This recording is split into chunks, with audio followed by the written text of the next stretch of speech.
Vamos orar para o nosso irmão, amém? Senhor, oro, Senhor, pelo meu irmão, oro para que ele venha estar com a palavra, oro para que ele seja usado, oro também para que ele seja, Senhor, abençoado, à medida que ele dá, do que ele recebe do Senhor, também que ele receba também, oro por isso. Oro para que as pessoas aqui sejam encorajadas, Senhor, a experimentar da sua obra como nunca experimentaram. Eu oro por isso. Eu oro para que eles tenham um acesso à obra de Cristo como nunca tiveram. Eu oro por isso. Eu oro para que o seu Espírito faça a obra em nosso meio, Senhor. Mesmo que sejamos pessoas antigas na igreja ou novas na igreja, nós oramos para que o seu Espírito afete pessoas, toque corações, toque mentes, em nome de Jesus. E amém. Obrigado. Bom dia, irmãos. Todos bem? Teve uma família ali, quando eu cheguei, estava visitando a igreja. Eric e a família dele, sejam bem-vindos. Tem mais alguém visitando a gente aqui? Eu acho que 2 irmãs aqui também. Sejam bem-vindas, tá?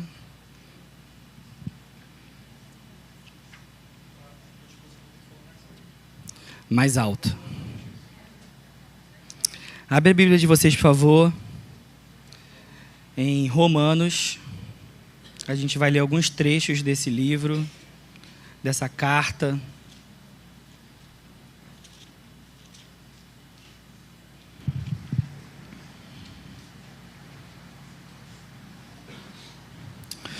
Amém?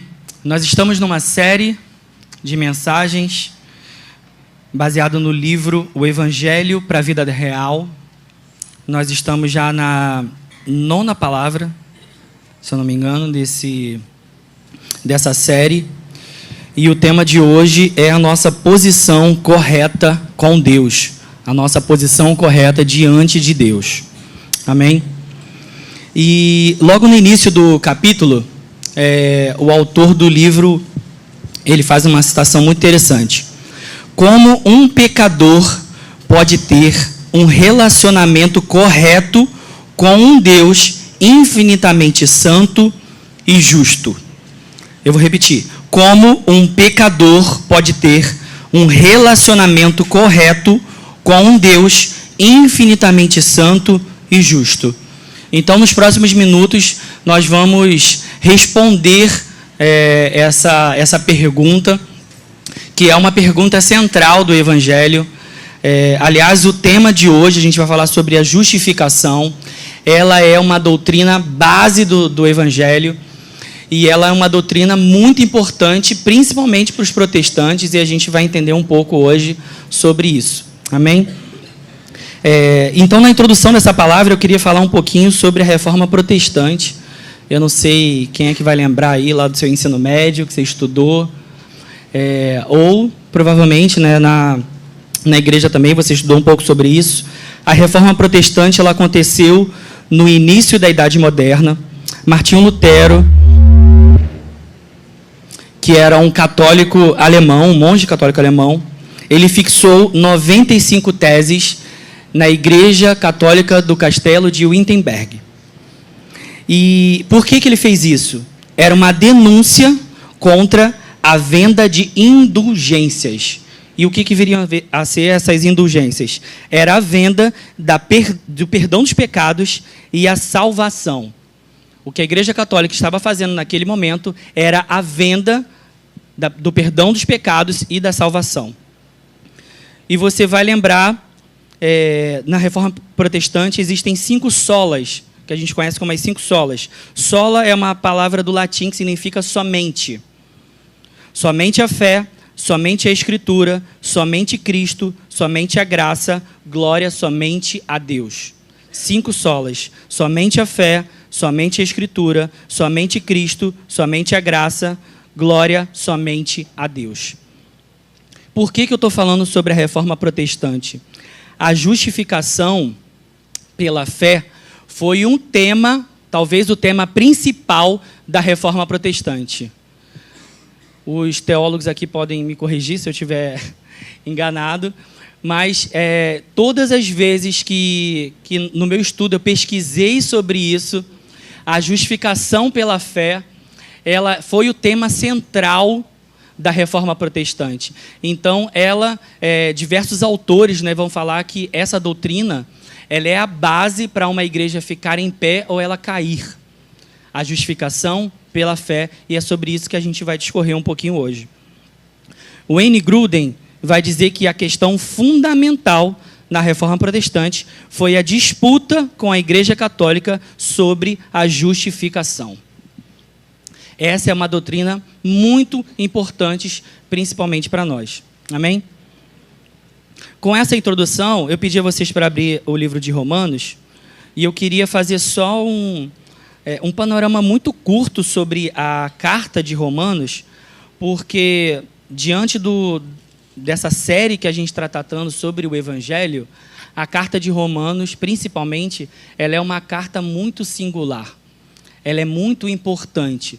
Então, vários pais da fé que a gente conhece, da igreja, né, na história da igreja, inclusive relacionada à Reforma Protestante, foram afetados por causa dessa carta de Paulo. Essa carta de Paulo ela é importantíssima no assunto do Evangelho. Ela trata sobre o Evangelho do início ao fim. Então, se você quiser anotar os capítulos, no capítulo 1, do versículo 18 até o capítulo 3, versículo 20, você vai estudar sobre a universalidade do pecado. Paulo ele começa a discorrer aqui, enviando uma carta para a igreja em Roma. Era uma igreja, a igreja do primeiro tempo era uma igreja que era feita, né, ela continha tanto judeus quanto gregos, a sua base, e ele vai discorrendo em todo esse trecho inicial sobre como todos, sejam os pagãos, sejam os gentios, sejam os judeus, todos pecaram. Essa é a base que ele vai discorrendo. Não existe ninguém que está fora desse grupo. Do capítulo 3, a partir do versículo 21 até o capítulo 4, versículo 25, ele vai falando sobre a justificação pela fé. A partir do versículo 5 até o capítulo 8, você vai entender um pouco sobre os frutos da justificação. Do capítulo 9 ao capítulo 11, você vai ver sobre a salvação de Israel. E a partir do versículo 12 até o final, sobre como você vive a partir dessa realidade. Então, essa sistematização que eu fiz aqui não é algo que você precisa se prender tanto, mas eu encorajo vocês a lerem toda a carta de Romanos com essa mentalidade. Obrigado, irmão. Sobre o que Paulo está discorrendo do início ao fim.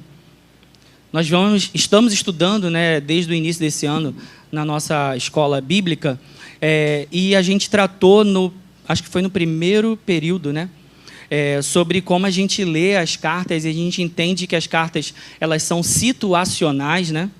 Correto? Elas foram escritas para tentar resolver uma série de questões e perguntas das igrejas, uma série de questões que estavam acontecendo nas igrejas, mas a carta de Romanos ela é uma carta fundamental do Evangelho, e ela trata do Evangelho do início ao fim. Então eu encorajo realmente vocês, eu repito isso, para que a gente estuda e prossiga no conhecimento dessa carta e no que Paulo está tentando trazer para a gente do capítulo 1 até o final. Amém? E o que é a justificação? John Harrigan vai dizer que é uma posição moral diante de Deus, resultante do perdão que, por sua vez, requer o derramamento de sangue. Eu vou repetir. É uma posição moral diante de Deus, resultante do perdão que, por sua vez, requer o derramamento de sangue. Justificação é uma declaração legal da parte de Deus. Abre, por favor, em Romanos capítulo 8. Romanos capítulo 8, versículo 30.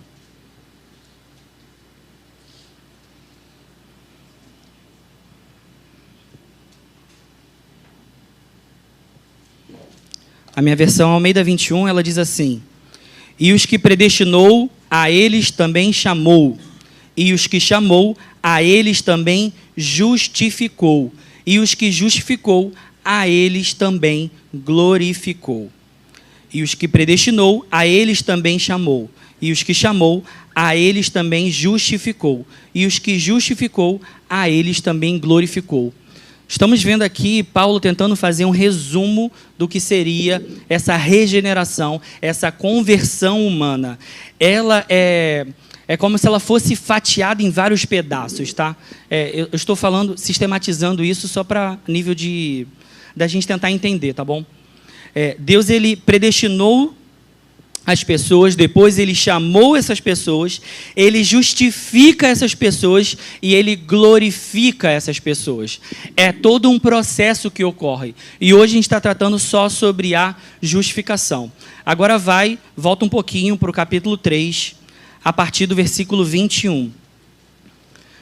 Antes da gente ler, eu queria falar um pouco, se a carta de Romanos ela é uma carta tão singular, esse trecho em especial, muitos teólogos vão dizer que é um dos textos mais importantes da Escritura.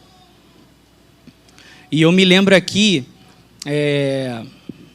num dos momentos que eu tive na minha vida de despertamento, né, de quando o Senhor estava fazendo o processo na minha vida, eu assisti inúmeras pregações de Paul Washer.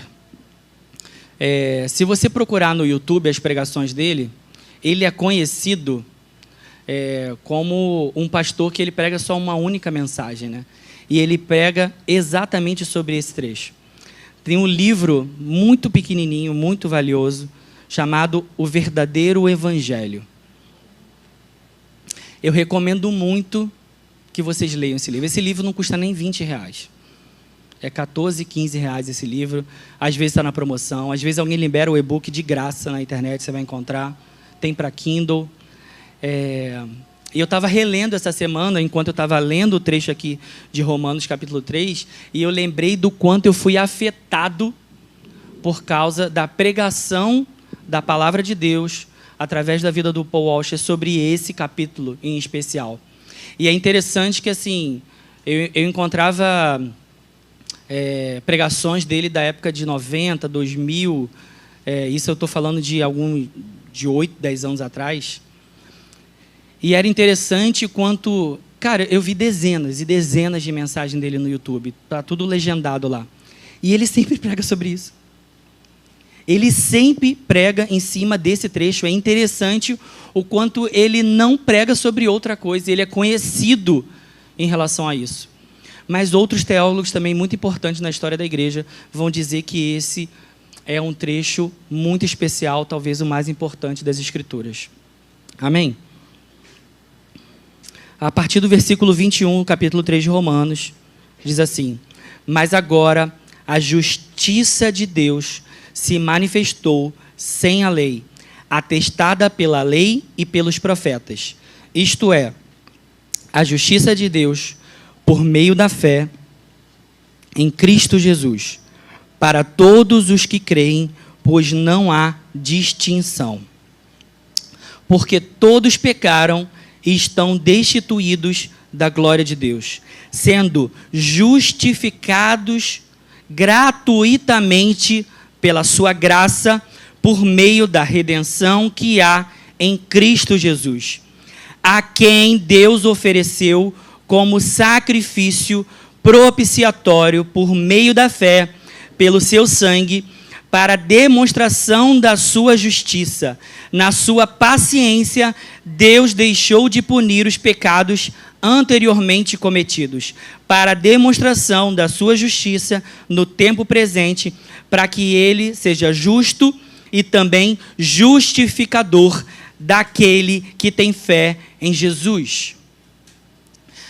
É um trecho que contém tantas riquezas que, se a gente fosse expor o texto aqui, palavra por palavra, provavelmente a gente gastaria semanas tentando entender cada peso que Paulo está colocando nessas palavras. Elas são importantíssimas para que a gente compreenda a obra de Cristo. o que ele fez, o que é o Evangelho, o que Jesus fez através do seu sangue, do seu sacrifício.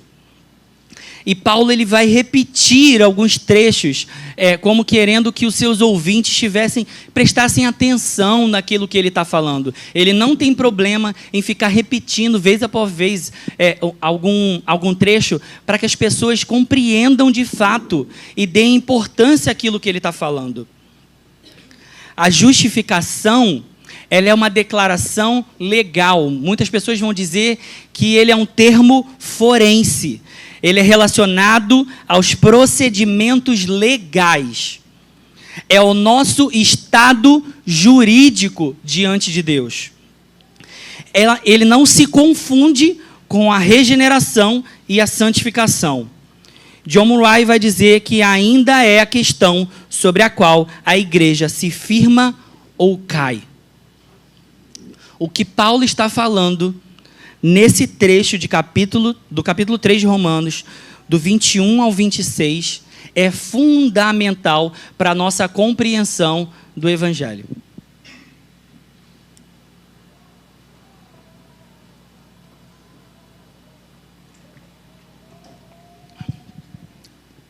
E antes da gente continuar, vamos ler um pouquinho com calma alguns versículos desse trecho.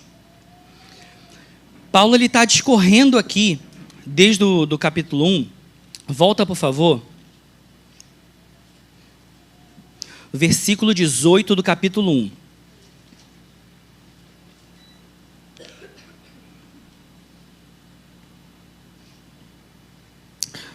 Vamos ler a partir do versículo 16, por favor. Porque não me envergonho do Evangelho, pois é o poder de Deus para a salvação de todo aquele que crê. O que seria o Evangelho? Poder de Deus para a salvação de todo aquele que crê. Primeiro do judeu e também do grego. Comece a prestar atenção de como Paulo ele vai estar falando aqui para dois grupos diferentes, para o judeu e para o grego. Pois a justiça de Deus se revela no Evangelho, de fé em fé, como está escrito, o justo viverá pela fé. Pois a ira de Deus se revela do céu contra toda impiedade e injustiça dos homens que impedem a verdade pela sua injustiça. Pois o que se pode conhecer sobre Deus é manifesto entre eles, porque Deus lhes manifestou. Pois os seus atributos invisíveis, seu eterno poder e divindade, são vistos claramente desde a criação do mundo e percebidos mediante as coisas criadas, de modo que esses homens são indesculpáveis, porque mesmo tendo conhecido a Deus, não o glorificaram como Deus, nem lhe deram graças. Pelo contrário, tornaram-se fúteis nas suas especulações e o seu coração insensato se obscureceu. O que Paulo está tentando falar com a gente aqui nesse trecho? Que os seres humanos, de maneira geral, eles são indesculpáveis, porque Deus ele se revela através de todas as coisas criadas. Não é possível que um ser humano olhe para tudo na criação e não reconheça que há um ser que está por trás de tudo isso. Essa mente humanista do nosso século, que tenta encontrar algumas teses para tentar explicar como tudo foi criado, ela não encontra base. Se os seres humanos pararem para refletir, não tem como a gente explicar humanamente toda a criação. Então, Paulo está dizendo que todas as pessoas são indesculpáveis diante de um Deus que é criador de todas as coisas, porque Deus, ele se revela. Deus, ele se revela. E ele se revela através de toda a criação. No capítulo 2 de Romanos, se você pode continuar lendo esse trecho depois do versículo 21, e ele vai falar reiteradamente de como as pessoas, elas substituíram a verdade de Deus por mentira, adoraram outras criaturas, criaram deuses para si, eles se entregaram às paixões humanas. Mentalidade condenável, vai falar sobre depravação. No versículo 29 fala, versículo 28, assim, por haver rejeitado o conhecimento de Deus, foram entregues pelo próprio Deus a uma mentalidade condenável para fazer coisas que não convém, cheios de toda forma de injustiça, malícia, cobiça, maldade, inveja, homicídio, discórdia, engano, depravação, sendo intrometidos, caluniadores, inimigos de Deus, insolentes, orgulhosos, arrogantes. Paulo ele começa a fazer um panorama de como é que está a sociedade no seu tempo. E quem de nós, na hora que lê esse trecho, não reconhece como está a nossa situação atual? Como não? As pessoas foram entregues pelo próprio Deus às suas paixões.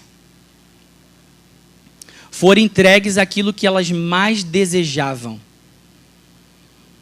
E nós chegamos no ponto atual. Então, a igreja em Roma, na hora que começa a ler, provavelmente eles concordam muito com essas coisas que estão sendo ditas sobre os pagãos. Só que Paulo, ele não protege os judeus. Ele começa agora, a partir do capítulo 2 de Romanos, a acusar também os judeus, porque eles, por mais que conhecessem a lei, praticaram as mesmas coisas. Capítulo 2. Porquanto, quando julgas, é indesculpável, ó homem, sejas quem for, pois te condenas naquilo em que julgas o outro, pois tu julgas praticamente os mesmos atos.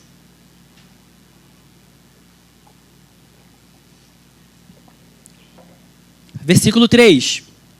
E tu, ó homem, que julgas os que praticam tais coisas, mas fazes o mesmo, pensas que escaparás do julgamento de Deus?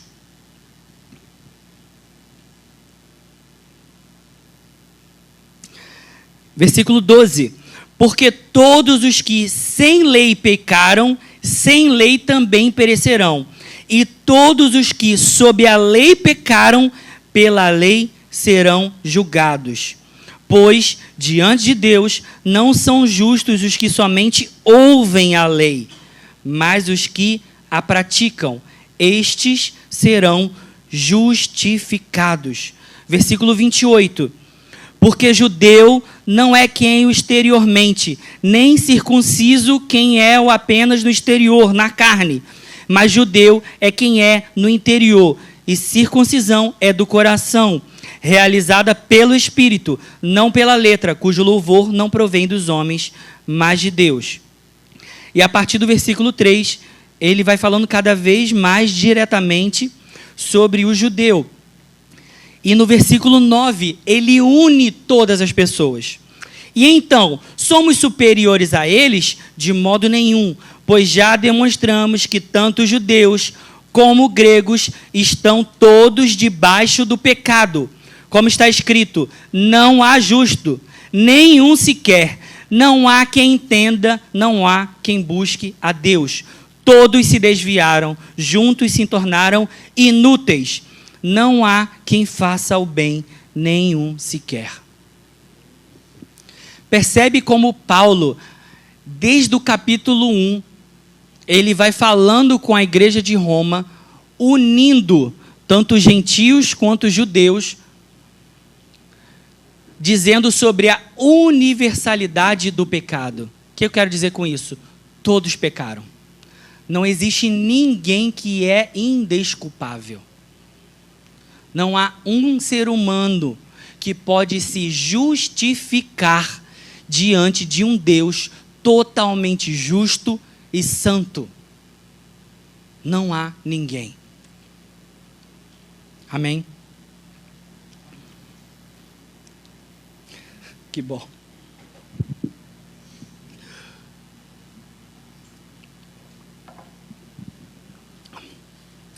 É uma palavra dura, né? Todos pecaram. Não tem ninguém livre disso. E o que seria a justificação, além das coisas que foram tratadas aqui? É uma declaração que nós somos justos aos olhos de Deus. Abre em Romanos, capítulo 8, versículo 1. Eu falei que a gente ia abrir muito Romanos hoje, né?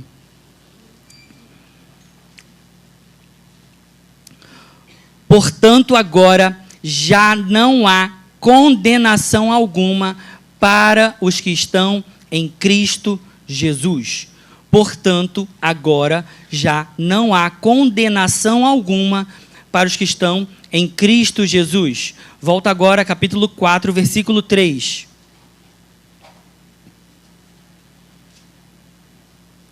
Que diz a Escritura: Abraão creu em Deus e isso lhe foi imputado como justiça. Quais são os dois pontos que eu queria falar sobre nós estarmos justos aos olhos de Deus? O primeiro trecho, ele vai falar que a gente não possui um castigo a pagar. A nossa dívida, ela foi totalmente paga através do sangue de Cristo.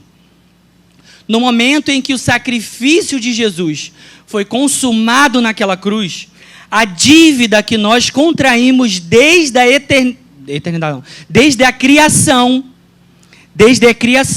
a gente se vai lembrar de vários trechos que a gente falou aqui durante essa série, que todos os homens pecaram a partir de Adão.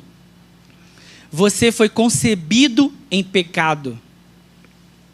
Você foi concebido em pecado. E toda essa dívida que você acumulou diante de toda a tua vida, e todos os seres humanos que pecaram desde o seu nascimento, eles não possuem mais um castigo a pagar, porque não há mais condenação. E é interessante que Paulo, a partir do capítulo 4 de Romanos, ele começa a falar sobre Abraão. Abraão, o pai da fé, aquele que existiu antes da lei. Versículo 1 do capítulo 4. Que diremos sobre Abraão, nosso pai, humano, ou que ele alcançou? Porque se foi justificado pelas obras, Abraão tem do que se gloriar, mas não diante de Deus. Que diz a Escritura? Abraão creu em Deus e isso lhe foi imputado como justiça. Preste atenção no que, do que Paulo está fazendo aqui. Ele está trazendo o exemplo de Abraão e dizendo que ele foi justificado através de Cristo. Abraão foi justificado através da fé num sacrifício de outra pessoa. Abraão foi justificado pela fé e não por obras. E para a gente tentar entender isso, você vai ler, eu não vou abrir aqui agora, mas o livro de Levítico, ele traz todo o processo sacrificial. Se você quiser anotar, Levítico, capítulo 1, versículo 4, capítulo 5, versículo 6, capítulo 6, versículo 7 e capítulo 10, versículo 17. Como é que funcionava esse processo sacrificial, essa expiação? Aquele que era culpado pelo pecado, ele tinha que entregar um animal. Esse animal era aceito em favor do culpado. O culpado se tornava um com o animal recebia uma atribuição vicária, substitutiva, e o pecador se tornava aceitável diante de Deus. Esse processo que eu li agora era a sombra do que Deus faria em algum ponto da eternidade através de Jesus. Deus estava didaticamente mostrando para Israel como é que funcionava o processo de justificação diante dele. Deus, ele no monte, falou com o povo de Israel de que eles não poderiam andar com ele porque ele era um Deus santo. E por causa disso, ele instituiu ele instituiu uma cerimônia para que as pessoas fossem aceitas diante dele. Um animal, ou seja, o sacrifício de outro, era necessário para a justificação. Acontecia uma troca. A culpa pelo pecado que o ser humano tinha era imputado para o animal. Presta atenção nisso que eu estou falando agora. O pecado do ser humano era imputado ao animal. E uma vez que o animal era sacrificado, a justiça era imputada ao homem. Essa cerimônia era necessária para que o povo de Israel conseguisse andar junto a um Deus santo e justo. Porque o homem é pecador e ele não consegue andar com um Deus santo, senão ele morre.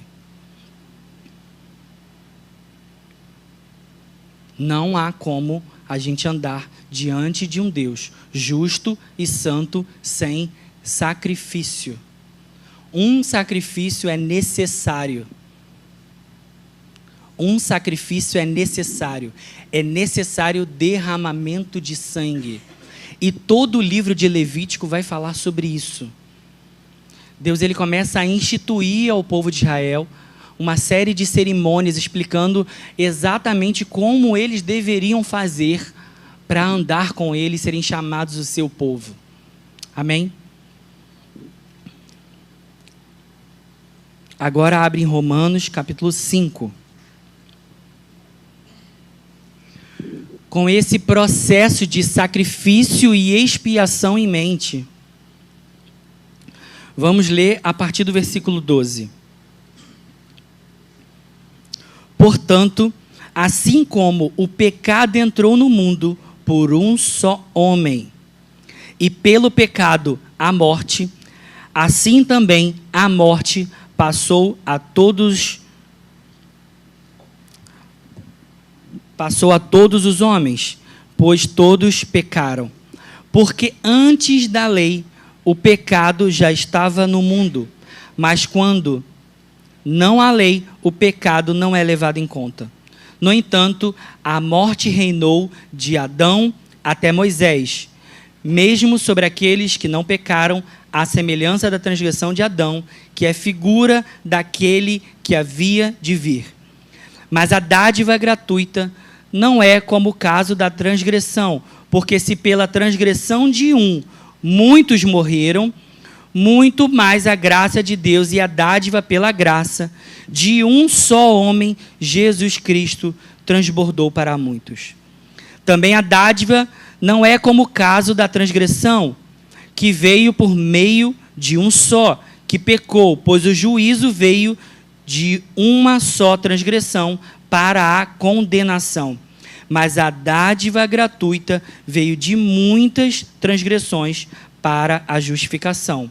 Porque se a morte reinou pela transgressão de um só, então os que recebem a transbordante suficiência da graça e da dádiva da justiça reinarão muito mais em vida por meio de um só, Jesus Cristo.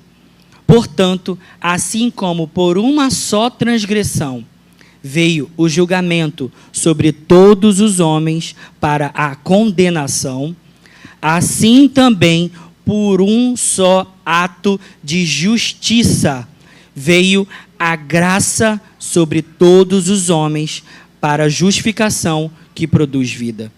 Porque assim como pela desobediência de um só homem muitos foram feitos pecadores, assim também pela obediência de um só muitos serão justos. Muitos serão feitos justos. A mesma imputação de castigo, de pecado e de dívida que era feita no livro de Levítico, na antiga aliança, a gente consegue verificar nas palavras de Paulo. Adão pecou e imputou o castigo sobre toda a raça humana. Adão pecou e imputou todo o castigo sobre toda a raça humana. Nós, aqueles que cremos pela fé, imputamos pecado naquele em quem não havia pecado. O único digno, o único que poderia ser sacrificado pelo perdão de pecados, Cristo Jesus. E Cristo imputa a justiça a nós através do teu sacrifício.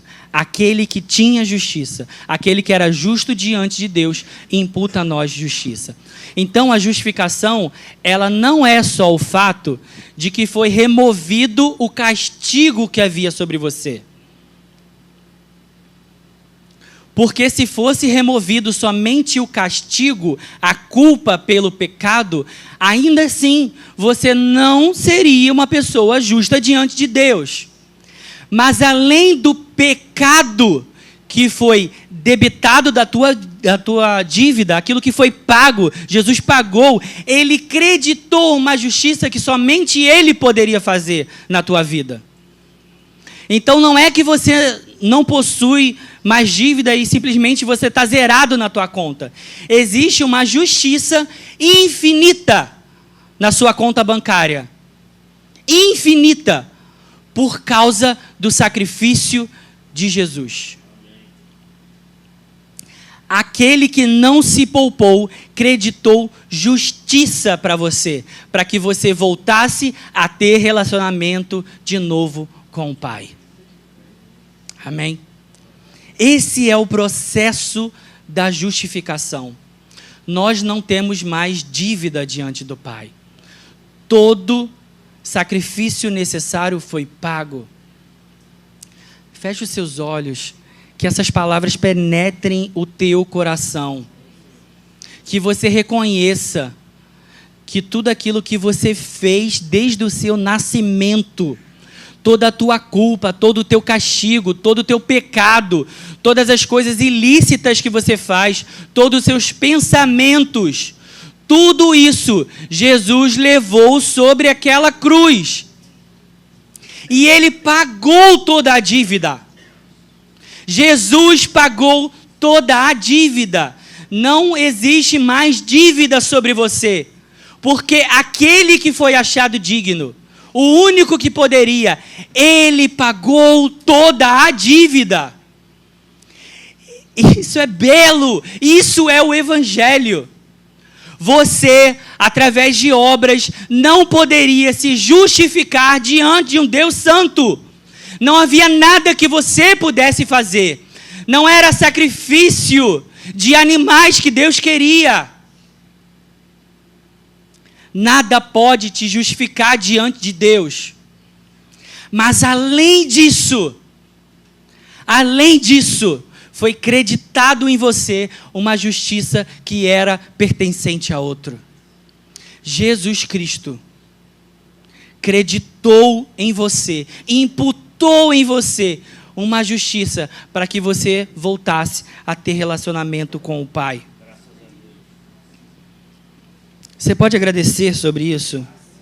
Essa verdade do Evangelho, aquilo que você não pode fazer por obras, somente pela fé em Cristo Jesus e no seu sacrifício vicário, substituto, você morreu com Cristo naquela cruz. Todos os seus pecados foram pagos, porque você morreu com Cristo naquela cruz. Amém? Essa é a essência do Evangelho. Deus não nos declara justos com base na nossa condição atual de justiça ou santidade, mas com base na justiça perfeita de Cristo, que Ele encara pertencente a nós. Eu vou repetir. Deus não nos declara justos com base na nossa condução atual de justiça ou santidade, mas com base na justiça pertencente de Cristo, que Ele encara pertencente a nós. A justiça perfeita de Cristo, que ele encara pertencente a nós. Jesus era o único que poderia se sacrificar naquela cruz, porque ele era o único justo. Não havia outro. Amém? Eu já estou terminando. Você pode ir agora para Efésios, capítulo 2.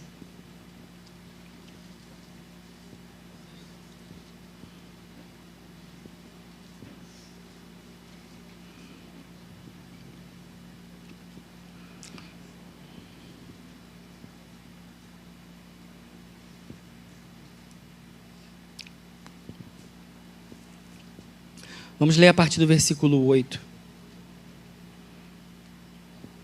Porque pela graça sois salvos, por meio da fé. E isto não vem de vós, é dom de Deus. Não vem das obras, para que ninguém se orgulhe. Você é salvo através de um dom de Deus. Nós não temos capacidade de obter favor diante de Deus. Ele decidiu entregar favor, dom, gratuitamente a nós. É isso que Paulo fala aqui em Efésios. Pela graça sois salvos, por meio da fé. E isso não vem de nós, porque nós somos maus. Não é através das nossas obras. E é interessante o quanto, ainda nesse tempo, a gente observa que parece que a reforma protestante não foi suficiente, porque em muitos e muitos lugares você tem que fazer uma série de coisas para mostrar que você é salvo, ou para obter salvação, pelo menos. Parece que a fé não é suficiente. Você tem que subir o monte, você tem que pagar não sei o quê, você tem que comprar indulgência. Ainda hoje, parece que a gente tem que fazer uma série de coisas para ser salvo. Mesmo tantos anos depois da reforma protestante, parece que a igreja ainda é cercada por isso. Uma série de coisas que você precisa fazer. Você tem que estar de domingo a domingo dentro da igreja, senão você não é salvo. E começam a te acusar de uma série de coisas, te obrigando a comprar coisas para mostrar que você é salvo. Mas a salvação é um dom gratuito de Deus. A salvação é um dom de Deus. Ele decidiu em toda a sua bondade nos entregar isso, nos dar isso, através da salvação em Jesus.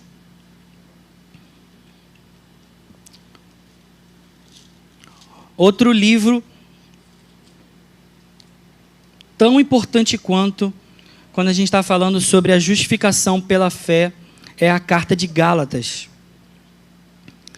Abre, por favor, em Gálatas, capítulo 2.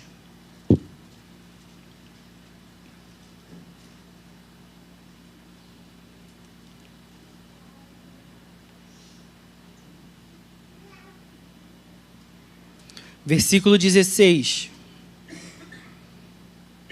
Sabemos, contudo, que o homem não é justificado pelas obras da lei, mas pela fé em Jesus Cristo.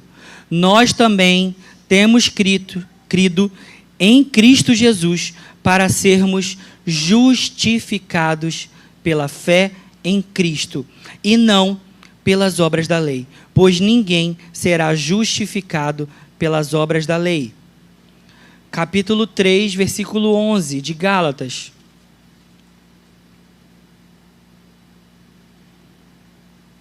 É evidente que ninguém é justificado diante de Deus pela lei, porque o justo viverá pela fé.